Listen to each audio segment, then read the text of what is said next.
Black Rockers United, founded by Nate Oakley. Thanks you out there for tuning in, and our esteemed guest, North Carolina band, the Phoebes. Welcome. Happy New Year. It's great to talk here on Brew TV and share your story. How's everybody been this winter? Good. How about yourself? Doing awesome. Even better now that you're here. Thanks for coming. Thank you so much for having us. We're so excited. Absolutely. The pleasure is mine, fam, for real. What have the last 2 years been like in the pandemic, the panini? What has quarantine been like, and how have you been taking care of yourself, the Phoebes? As a whole, you know, I think about y'all. I worry about y'all out there. Well, thank you so much for worrying about us. We started out playing, during the pandemic, so it wasn't that bad for us. But we took this last year to start writing as a group and kind of find our sound. We're fine-tuning it right now. We're working on it to see, where it's going to take us, so what we're going to be in the future. But so far, so good. We're doing well. We're getting ready to play out again, and we're really excited. Exciting. That's good news, Megan. Right on. Okay, so the pandemic has had some upsides, like you started basically like the band during the pandemic at a time that it was kind of uncertain, a roller coaster of creativity and setbacks and shows like The Cave, Yes, I Follow Y'all, and the Zebulon, and Arcana too, right? How was that, by the way? It's been like everything else, even in regular times, and a pandemic is not going on. You have missed shows, you have cancellations, weather is not agreeing. So, it's other than the pandemic, it's not like any, it's not different from any other time. It's like, okay, this particular gig fell through, next gig. You're never in there like, oh my goodness, no gig. No, you're like, this gig fell through, next gig. What do you think, April? Performing during the pandemic? Gosh, yeah, we've been doing it safely. It is a little awkward wearing the masks everywhere, but unfortunately we're vaccinated. We're all vaccinated. We stay safe, but it's fun. It's been fun. It's proof, y'all. We can do this thing safely. We can rock out together. Pandemic's not gonna stop the Phoebes. Tell you that. Hey. That's awesome. All right, so before we get into who y'all are as a band, what's one way to keep your head up as a Black creative, as a Black person right now? That's one question that I had for y'all. For me personally, if you guys don't mind, I'm just gonna say, just being together as a group, I feel like we not only represent something, being not only Black, but most of us female, hopefully are kind of something for somebody to look up to, other kids who are like us. Hopefully they're looking up to us and saying it's okay to be a rocker. It's okay to the Ramones or, any sort of metal band and be Black, or to be female and play guitar, to be female and sing a rocker. Hopefully we're inspiring people, to be themselves and realize that it's okay to be cool and to be rockers, and Black and female. It's okay. I agree. Hopefully that's what we're doing, because, like many before us, we're just here continuing on the same path, and, maybe, people will see us and want to continue. I agree. Yeah, sound is a legacy. It's something my family talks about. It's something that I think artists in general talk about all the time. It's like an ongoing thing, and we are inspired by each other. Absolutely. Yeah, generations see you and then they'll continue the trend. Absolutely. What do you think, April? What's keeping your head up as a Black creative, as a Black person? I mean, I just like to do it. I like to make music. I like to sing. I like to write. It's just, it's hard to get my head down when I know I can always create some music. Wow, that's real. I felt that in the heart. Thanks, April. Yes, indeed. Music is the healer. It's going to get us all through. I didn't ask you before, but what's your instrument? I'm a percussionist, yeah. And I sing as well. Nice. Oh gosh, stop. You go ahead, Megan. Go ahead. What? Okay, I just want to say, oh, that's awesome. Female drummers, y'all are just sick. So I'm just like, that's amazing. That's so cool. Go ahead. Continue. No, that was it. That's crazy. Are you in a band? I am not. I'm just kind of doing my solo dark wave thing for now, but I'm trying to get some stuff together, you know. Okay. Trying to make a whole group out of it because I'm so inspired by the whole ensemble thing. There's only so much you can do as a solo musician. I personally feel. I agree. I 100% agree. It's like you could do a little something, but you got to get people, you get that bigger, fuller energy when it's more. And then especially if it's your group and you can settle into the whole groove thing and get it worked out and y'all know each other in and out. Ooh. Mm-hmm. Yeah. The true synergy of like being in a band, it's just like magic. It's magic. Yeah. I'm excited to hear your new band and your new album coming out. I'm just ready. Let's go. Ready for it. Make sure you drop us the links. Absolutely. All right. Now I'm challenged. I have to do it now because you have to do it now. 'Cause we're waiting. We're gonna put that pressure on you. We're waiting. We're gonna sit here and wait. It up too. We're gonna be like, check out this new band. Oh yes. We're gonna go on tour together. Let's go. Yes. And likewise for y'all debut album, which we're going to talk about a little later, but things are in the works for Phoebes, 2022. Gotta get into it. Edwin, did you want to add to?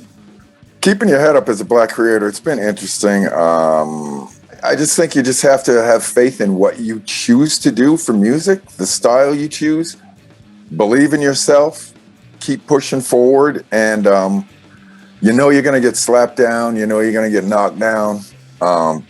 People are going to compare you to other people. They're going to compare your styles before you even start playing. They're going to think you do something else. And you just got to believe in yourself and the folks you choose to work with and just keep moving forward and know that you're doing the right thing and let it hit when it hits. That's a whole word, Edwin. Thank you. Yeah, just roll with it. Progress is like a wave. You have to keep it moving, regardless of the feedback that you get, because people will compare you and you might not feel comfortable with it, but you got to know that it's your own vibe, doing your own thing. Correct. Respect.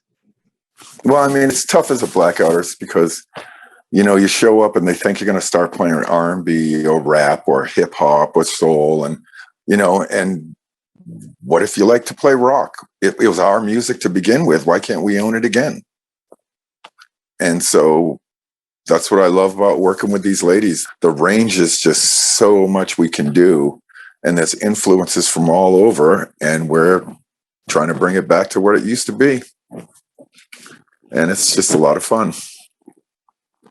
Oh, yes. The Phoebes are bringing it back to where it used to be. Blues and rock, right? Like that fusion together, very like hard hitting style, but you gotta love. I would like to say Edwin was rocking out before we thought about rocking out. Okay. So Edwin has been doing this for a minute. So let's start there. Okay. I don't know if you want to graze over his resume, but he was out here rocking before we were like, we should probably start rocking. I've been doing this for about 35 years professionally. Way back in the day, started a rock and rap band before anybody else was doing that back in the early 80s. The producer from Aerosmith, he ended up hooking up with us and we got to all the major labels and they loved it, but there was no way to sell it at that point in time because nobody was doing it. So again, you have a Black bass player showing up and, what do I get compared to Hendrix? I'm like, not even the same instrument, but I appreciate it. And then I just have always this has been my life. So I've just, like I said, been doing it for about 30 years, worked with a bunch of great bands, signed a few times, got to tour the country and make music. And then I remember one day my niece just starting to play music and realizing she had a talent that was just natural. And I just got to watch Megan grow and always wanted to play in a band with her. But I was always doing my stuff across the country on tour, and she was always working in her bands. So when she gave me the call and said she had an idea for this band, there was no way I wasn't going to do it. I had just finished up playing with a punk band called The Ghost of Saturday Night that had been around for years and had worked with Reed Mullins from Corrosion of Conformity. They had ended up playing shows with a super group called Teenage Time Killers, which was Dave Grohl and Matt Skiba and all these other people. I had just finished with them, and Megan called, and I jumped at the opportunity, not even knowing the other people that she had chosen, just knowing that I had wanted to play music with my niece forever. And the time finally came up. And then I got to meet the other ladies involved. And I remember going home the first night and watching the practice videos. And a friend of mine was with me. And I was just like, wow, this is something here. Like, it just literally clicked. And it created its own natural energy and vibe. And even the first 3 songs that we had ever got together with. And from then, I mean, once the ball started rolling and somebody pulled the pin, that was it. It just took off. And so, it's nice to be of another generation of music and be able to work with these ladies now and combine everything together. And like I said, I couldn't pick better people to work with. I really couldn't. I mean, it's the positivity, the drive to push forward, the energy involved, the talent alone. In 30 years of music, this has I sit here with the biggest smile on my face every time we talk, get together, do even band meetings, everything. I love these ladies. And I have to, for the rest of my life, I'll be thanking Megan and the rest of y'all for starting this project and allowing me to be the one Phoebe in the band. And yeah, I'm going to leave it at that. And I just get excited about it. That, my friend, is the kind of stuff that we want to hear. That's the stuff that I think people need to hear. The synergy between y'all, but also the bridging of generations, especially for Black rockers, is very important. Absolutely. Yeah, badass career, by the way. Wow. Yeah, at the time, it was not easy to get people to realize that rap and rock were kind of twins of each other. But now people are realizing, it's like, well, thank you for catching on 20 years later, right, Edwin? 20 years later, yeah. But I mean, I don't mind things like that because you look at the story of the bands like Death and Pure Hell right now. These were Black punk rock and rock bands prior to the Ramones that now are getting the attention. That people have finally discovered them years later from the 70s. And, and they're still getting attention because it was good music and it was real music. And I feel like that's what we're trying to do right now ourselves. Anyone want to add on to that before I introduce the band in full? You're going to leave that alone. He said a lot there. Glad we went first, Edwin. Thank you. Yes, power to that and power to the Phoebes, who are lead vocalist April Renee, drummer Nikki Benton, rhythm guitarist and vocalist Akise, hey, lead guitarist Megan Maloney, and the bombastic bassist Edwin Peters II. How did we all meet and discover music, like all of us, before this point? Actually, every single one of us had our own career as a musician beforehand. I guess they can each tell you about it. Akise J was already an artist on her own. April Renee already had her album. Both of them did, actually. Both had their albums out. As you heard before, Edwin was playing for about 35 years before we were even a thing. I was playing with a couple of bands, in a couple of bands locally. And it was around, like, during the pandemic, I was getting bored and I wasn't really playing that much. So I wanted to start a project. It would be my first project doing starting a band. And I was thinking, I want to do a Ramones tribute band, but just all Black girls, because I have not seen that yet. So I was like, let me see if I can get someone to join me. And I put a post on Facebook, and thank goodness, a couple of my friends were like, yeah, I'm down for that. Let's do it. Let's totally do a Ramone tribute band.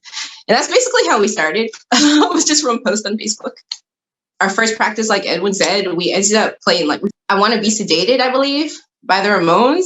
And we just gelled. It was weird. It was the weirdest thing. We had this like chemistry right from the start. It sounded like we were playing for a while together, and everything just fit together. Like, that's really cool. Yes, it was meant to be. I'm telling y'all. Yeah, so I think our first practice, was it at my house or was it at Megan's house? I can't even remember. It was your house. Yeah. It was my house. Yeah, we've been practicing in my garage.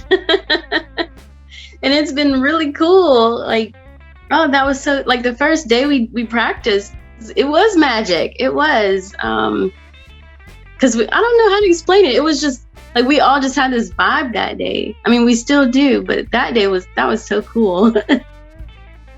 It's kind of funny because it's like every time we get together, I mean, how many times before shows have we just literally, like, I'll just start walking a bass line, or Akise will start a little guitar lick, or Megan will start, or April will start just singing something.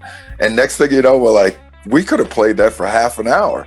I mean, we just start jamming, and it's not rudimentary, boring stuff. It actually has movement and progress, and everybody listens to each other. And when you have, very proficient players, you can make changes come up. And then you have lyricists that can truly sing and can find melody. So we create songs just like sitting there. Like April said, it's been crazy. It was weird. It just works. And I can't think that you could ask for anything better than that. And especially if you like the people you're working with. Yes, and I love that, like, from the jump, you all knew that you wanted to rock together. Like, the energy was there, you know what I mean? The love, the kinfolk vibe was there. Oh, I love it. So it's been like 8 months performing as a band, right? Wow. Has it felt like 8 months? Not at all. Not at all. Every time we play, it feels like the first time we play. Every time we play a song, it feels like the first time we're playing it. In a good way, not in like, oh, we don't know what we're doing way, but in a like, it's still fun, and it's still energetic, and it's still real and raw and composed well, and just, I don't know, I can't say enough about how fun this band is. And live, the shows are just amazing too.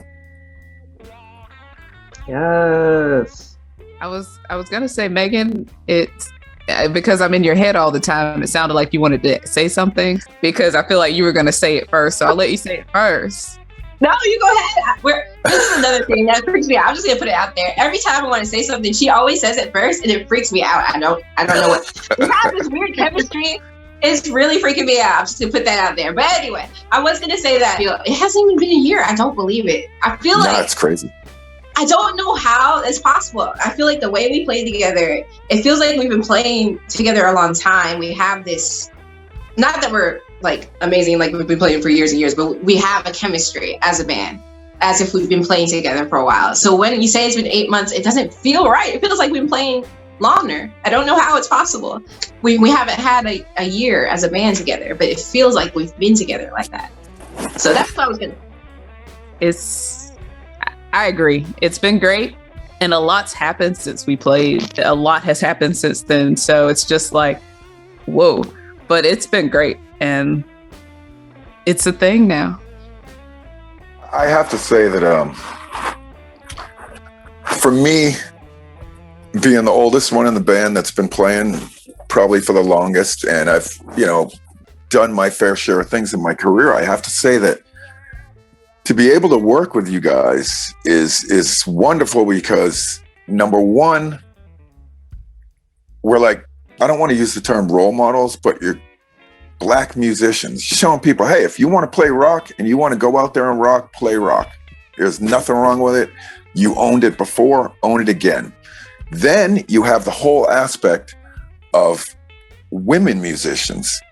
And I mean, I know we use the term, predominantly female band, but to me, it's to the point that these people are so amazing as musicians that I don't even want to classify it as, well, she's good for a female guitarist. No, she's just a good dang guitarist, period. The vocals are just good vocalists. The drummers, just good drummers. They're just good musicians. But for young Black girls to sit out there and want to pick up a guitar for Christmas, and now they can turn on YouTube or turn on Facebook and see themselves represented and be able to say, look, Mom, I want to do that. I want to be her. I want to do like she is. There's not a lot of that out there for us. I got lucky. I got to see like Living Color and was, you know, influenced by that. But that was like the only real representation. And in 30 something years of music, this is the first time I've been in an all Black rock band. And that is another point that I'd like to put out there, that it's just wonderful to have these influences for other people. Other people can look up and say, it can be done. Look at these guys. They're doing their own thing. They're doing their own sound. And like I said, and for young girls to look up, it just pleases me so much that I can be in a band. You know, I can lay down my head someday and say, I did this. I was involved with these people. And hopefully it inspired generations in the future of young ladies to go out there and capture their dream and rock. Yeah, I mean, if it's inspiring like present generations like myself, I know it's definitely inspiring the upcoming ones for sure. So yeah, it's power to that, truth. So I wanted to also ask, where does inspiration from songwriting come from, like as a band? Because you talked about jamming together, right? And just kind of having that natural magic together as a band. But like, how do you go through the layers of songwriting? I mean, I like to write. I just write about anything, really, what I'm thinking, what happens that day, even my life experiences. I don't know. If I feel like writing, I'll write something. I don't know how else to explain it. Like Edwin said, a lot of times it comes from us jamming together. I like it when we're in practice and we just start grooving on some random thing that somebody's playing, and all of a sudden this song comes together. We just start recording those, but sometimes we just gel, we jam together and things come out of that. And it's helping us to kind of find our way and what sound we're going to have, you know, later on. I agree. April, as a lyricist and a vocalist, whenever Edwin starts or Megan starts something, you know, she'll come right in and sing over it. So it becomes a thing. I remember we were in Mebane where we— It was either Mebane or Zebulon. Yeah, where we was like, well, let's throw it out here and see if it sticks. And it was just technically the first song we put together as a band. And it's on a recording somewhere, if I'm not mistaken. But that's generally how things come together as a band. Edwin does a lot of writing. April does a lot of writing. Megan as well. You know, we'll submit music, listen to it, have Zoom meetings like, okay, so let's try this out. And so it's kind of like, hey, you know, we have the opportunity to make what we think our sound is going to be like. So why not? The freedom is there, and it's the inspiration from like everyday life is there, right? The daily experiences that you have. And that's beautiful, y'all. It's really cool. Does it heal you in many ways to like songwrite? I find that that's my personal experience. Personally, I don't think there's anything more cathartic than music. If you're having a bad day and you pick up your instrument, it's not going to let you down. If you're sad, play something sad. If you want to be happy, play something happy. I can have whatever stresses are going on every day in my life, and I can come home and just plug in and just play and forget about it and literally transcend space and time and disappear inside of it. And it's 2 hours later and you didn't even realize you've been just making music for 2 hours.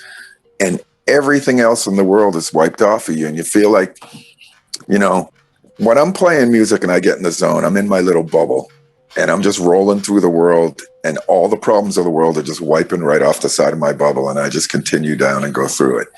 And so I can't find anything being more cathartic than making music and writing. Again, it's like telling a story. Maybe for writing, but what gets me, I guess what's more healing for me is performing and the energy from people. And that makes it different because, you know, we're artists, but we also have life going on outside of what we do on stage. And, You know, we could be going. And then you're like, okay, I got to get myself together, go on stage, get this done. And all of a sudden, it's just this newfound energy. You receive what other people are giving you. And it's just like Edwin was saying, for writing for him, stage, that energy exchange on stage for me. And it's like everything just wipes away. And you got off stage, you're like, okay. Both for me, the performing and the just creating the music, writing. Yeah, it's both. I get energy from both. And I just get into it. Like, it's like an autopilot feeling. You just keep going. Like when you finish writing a song or when you're done performing, it's like a release. Like you just need it to get it out, For me, I would say both, but more so, I guess, performing, especially because I'm a very shy kind of person. So it's my form of expression to be on stage and to be able to just let everything go and to just go crazy. That's the best feeling for me. This is the space to basically be the rock star that you always wanted to be. And that is so cool. That's the freeing thing about being a musician, Megan. So badass. Yes, y'all, speak to that. What's one of the coolest on-stage performances on that note that y'all can remember? The feeling of walking out on that stage going, we are so not these bands. And everybody else was like really good at doing what they did. And they sounded like the Beatles and they were right on. And I was just like, there's a bunch of old people out here that may not like this. And I think it was Jess or Megan that were like, let's just do what we do. And we sat there in the dressing room talking about it. We hit the stage. We did what we did. And the moment, I mean, you could see it in the classic picture in the Charlotte paper with Megan, just that look on her face. The moment that we finished and like 2,500 people stood up and gave a standing ovation, it was insane. I mean, that was the best feeling ever. Not saying that the other shows haven't been fantastic, but that was, you wanted a defining moment. I personally would have to pick that one. Okay, so two. The first one would be our first show, the Queens of the City show we did in Charlotte, because it was our first time together. We had a video that kind of took off from that too, from our first show. So that was kind of confirmation, I guess, if not for me, for everybody, that we have something here. And then definitely the Beatles show, because that day, yeah, we were kind of an outlier. We were a very random band to be playing that show. Everybody was playing like jazz and like these like acoustic songs of the Beatles. And I was like, they're gonna like be terrified of us, basically. But then we got out there and like just tore the house down and everybody was like, yeah. And they were older people, so it was kind of funny. But it was awesome. It was an amazing show. I loved it. That was one of the best shows we had. I knew it was something real and crazy when we got swamped at the meet and greet table. I felt bad for the other bands because there were two bands next to us and people were lined up in front of their band trying to get to talk to us. And that was just the weirdest feeling. Like just as far as you could see for people trying to get over to the table to say something. I did not expect that. The Beatles Festival, that was my favorite one. Listen, I don't have a favorite. I know that's just terrible. I do not have a favorite. I've enjoyed all of them. I've been nervous, all of them, but I've enjoyed it. And it's been amazing to see from start to finish, to be there. And I don't know what I expected from the first one, our play out together, but this has by far exceeded expectations and it's been great. I don't have a favorite. I'm all of them. Can I say all? Oh, totally. Yeah. Okay. So my answer is all. That's the awesome part. Is like you can totally say that because they're all good. They're all like kick ass. You had a good time every single show. That's a great answer. Phoebes past, present, and future is rock. And what is happening in 2022, y'all? I guess I'll say we're basically just getting ready to start playing out again. We already have a couple of big shows coming up We have Webstock, I believe, which is basically a Woodstock style festival, which is going to be awesome. Yes. We're also going to play a blues festival coming up in May, I believe. And we have some other big shows coming up, but we're definitely starting to play out again, and we're continuing to work on music. I want to also say this, like one of the things with our first show that kind of pushed us out and about was Atiba Berkeley with the Piedmont Blues Preservation Society. And he was sharing the video when he saw it, and he sent it to Kingfish, and then it kind of like circled its way around and it blew up and grew traction and whatnot. And you know, Atiba has been magnificent. So shout out to Atiba with the Blues Preservation Society, because he has been out here doing the work. And he was able to get us to open for the 35th annual Carolina Blues Festival last year. And that was great too. So that's why I said I can't really pick just one. I know. So everything has been really great. We line up beside some heavy hitters in the blues. So you're like, what to say? But, you know, and with the Blues Preservation Society, this has blown my mind. If you go on their website, they list who has played the festival every year. Mm-hmm. And we're up there, and I'm done. I feel like I could go on now. And that's why I said I can't pick a favorite, because a couple of months or how long it's been, it hasn't been a year yet. Know that.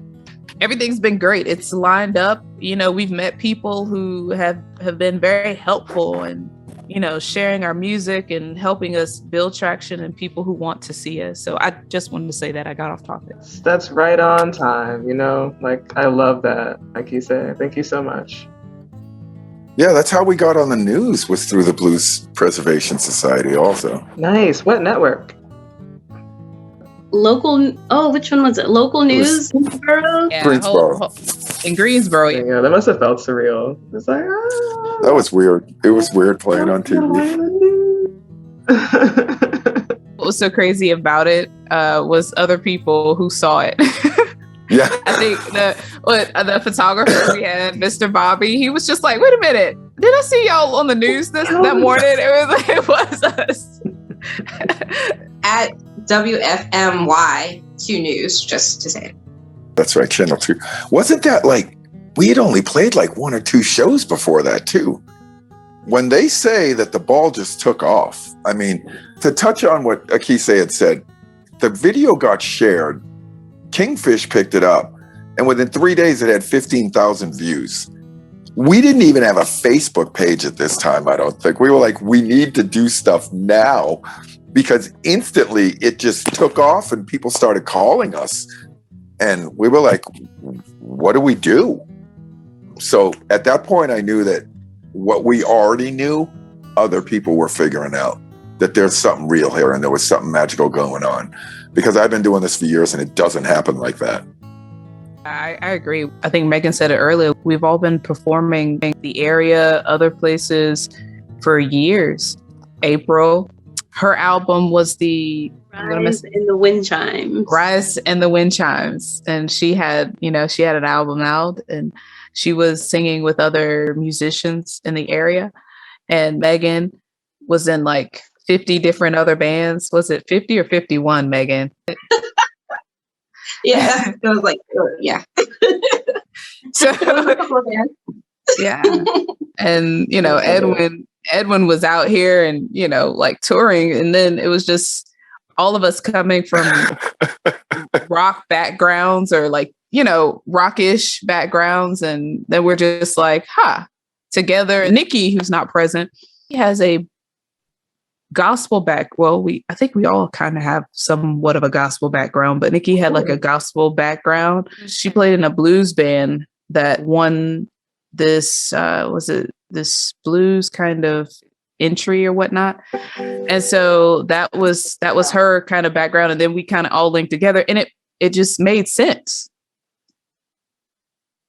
That's dope. Like, I did want to bring to attention the fact that a lot of rock musicians, especially Black ones, have a history in like the gospel church. Like, that is just such a big vibe. I mean, you know, it's all the same, and people don't understand it's all the same thing, you know. And then you have people who paved the way, like Sister Rosetta Tharpe. And so you're just like, it's the same thing. Like, even with Tina Turner, Like we share the same birthday. Yeah. So even with her, like, you know, it translates. She grew up in the church. All of the rock kind of thing translates. It's this, you know, it's blues, same thing. Blues, gospel's the same thing. It's our music. I mean, they're the roots. It's what rock and roll comes from, is blues and gospel. All of that is basically what we have today. Just big old crock pot of all that mixed together. So it's good that we have like all these backgrounds, because I mean, we're kind of just bringing it all back, putting it all together, what it was originally. That's what it came from. Yeah, exactly. Yeah, I love that. Were you drawn to blues like as younger musicians as well? Was it something that you'd always kind of been into? I would say yes. I've always been like, I mean, heavy into blues music. One of my aunties, she's like 92, 93, go out and hang out. And I'd be in the car playing like B.B. King and Bobby Blue Bland. And she's just like, this was on the charts when I was young. Like, why are you listening to this music? So yeah, it's always been a thing, but it's like it makes sense. It's, you know, it makes sense with a gospel upbringing. You know, how could you not like blues? How about you, April? I grew up listening to Eric Clapton. Like my dad was so into it and he would play guitar and I would sit there and sing along. It was always Eric Clapton. Like when I was like elementary school age, preschool, always Eric Clapton, and then the Beatles. And that's how I got into it. For me, my family is a very eclectic kind of family. So I grew up listening to a lot of classical world music. So my family's Cape Verdean, so we had a lot of like, I guess we call it Creole music. I learned guitar by playing Mexican rock and roll. And then I'm just now getting into gospel and learning the roots of gospel, how to play it on guitar. So all of that kind of got me into blues, and my ear is open to a lot of different styles. So yes, a little bit to blues, but basically I have an eclectic taste. We love it, and we love to hear it because it definitely does reflect in the music that you play with the Phoebes as well. It's really cool. So I did want to also say, like, on that closing note, I don't know if y'all listen to like Ali Farka Touré, Malian musician, really cool. He said something about blues, like, even though you're African American, the distance is like vast, but our souls are the same. That's deep. And I was just like, wow. He's like, there's a reason that our music sounds so similar. And I was like, you're absolutely right. You can't take the Africa out of us. Always gonna be Black, always gonna be rocking. Blues is our tradition, you know? And then I want to say I don't want to say it's magic, but it is always magic. Like you hear some people play things and it's just like, okay, but you hear us play the same thing and it's different, but it's every time, whatever genre it is. Like you hear like, even with country music, even with gospel music, you can hear it one way and then you hear us come through and you're just like, wait, is this still the same genre? Okay, y'all did your thing here. So yeah, no, I agree with that. Yeah, I don't know if anyone else had thoughts about that, but yeah, I think although we've come a long way from Africa, it's still definitely heavily rooted in our sound. Like from the call and response to the percussive string like interplay, that relationship has never really like disappeared for us. No, I think that it's beyond that even. Not only has it not disappeared, it's permeated every genre of American music everywhere. You know, and Afrobeat, hip hop, rock, country, jazz, even blues. I mean, it's everywhere. And that's why I say when it was our music, it was our music. I would like to say, like, it seems Black people, we set the trend for a lot of things, and music heavily. Like, if we're not driving the pulse of it, it doesn't go anywhere. We're always at the center of what popularity is with everything, and like also with music. Mm-hmm. Well, I mean, how is that saying? America loves Black culture, but doesn't like Black people. Well, that's pretty much where it's at. And I mean, like you said, look at what happens on TikTok. When the black dance creators stop creating dances, Karen can only do so many moves. Karen, not Karen. But no, it was true though. Like I just, I'm not going to soapbox. I'm gonna leave that alone.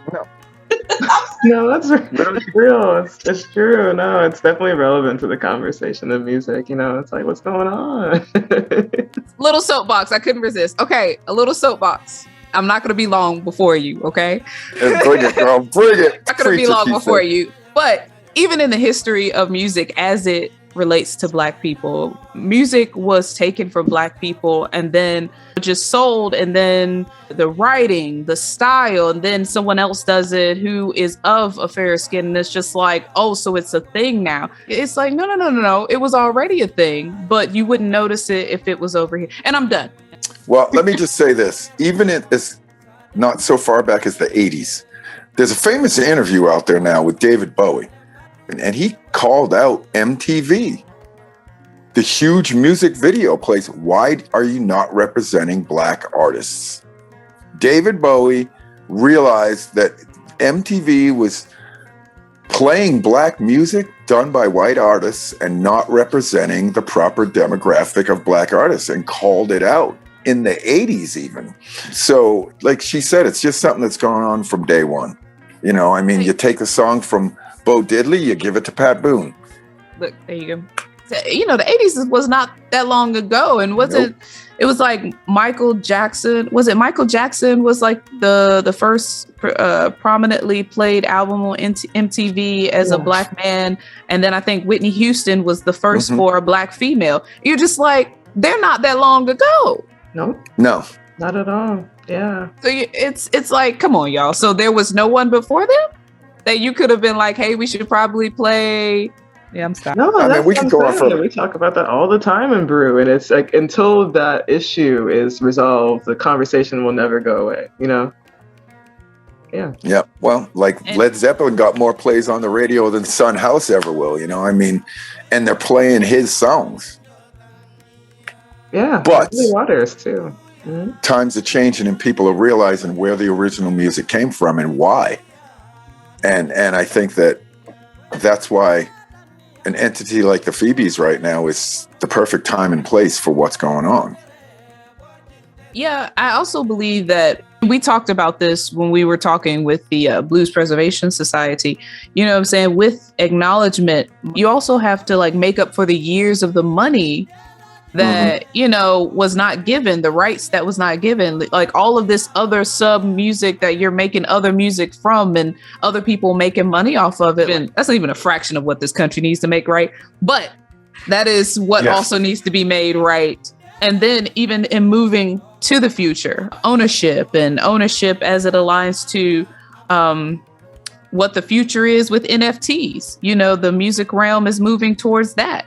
So, if all of that needs to be discussed when it's like, okay, Black people make music, but, should we acknowledge them? No, they let them be the owners of the music. Yes. I'm so glad that we're having this discussion, because I've been trying to get folks to pay attention to Black owned rock labels for a while. And it doesn't seem like that conversation, it goes places, but it doesn't really get as much traction. You know what I mean? I know at least 14 Black owned rock labels, but it's so hard to get people to really delve into that and support it, Oh wow, I didn't even know it existed. So let me just start there, okay? I didn't know Black owned rock labels. Could you send me the list if you have it? Yes. Thank you so much. I was thinking the same thing. I didn't know there were 14. I didn't know there. Someone needs to get that out there. That's the thing. There's no representation. There's no one is on our side. We're the unicorn apparently. There are no Black bands I don't know what's going on. We exist obviously, but we're not getting out there enough. And I don't know how to get us in the forefront. To find the right words and keep it even keel. We know that rock and roll has been white male dominated.